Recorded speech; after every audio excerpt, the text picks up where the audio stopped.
Profit and loss का सवाल है। अनिल एक मेज को 20% की हानि पर बेचता है। 20% की हानि पर बेचता है। तो 20% की हानि पर बेचता है तो हानि किस पर होता है? हमेशा कॉस्ट प्राइस पर। तो कॉस्ट प्राइस मान लेते हैं कितना है? 100 है।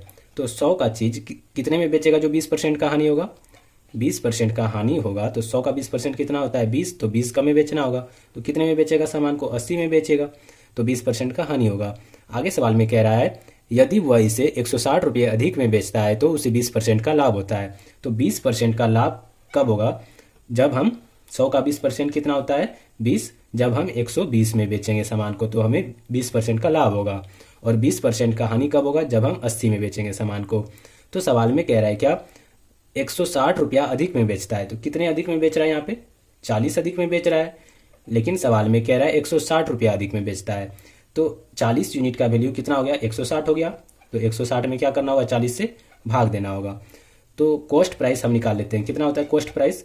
कॉस्ट प्राइस है कितना यहाँ पे? 100 यूनिट है तो 100 से गुना करना होगा। 40 से 160 कट जाएगा 4 बार में। 4 गुना 100 करेंगे तो हो जाएगा 400। कॉस्ट प्राइस कितना आ गया? 400 रुपया आ गया। अब आगे सवाल में कह रहा है क्या 25% का लाभ कमाने के लिए मेज का विक्रय मूल्य कितना होना चाहिए? हमको क्या करना है? 400 का सामान है, कॉस्ट प्राइस है 400 और 25% का लाभ कमा के इसको बेचना है। तो 400 का सामान को 25% का लाभ कमाना है तो कितने में बेचना होगा? कोई भी सामान अपने आप में 100% होता है। तो 25% का लाभ कमाने के लिए कितने में बेचना होगा सामान को? 125% में।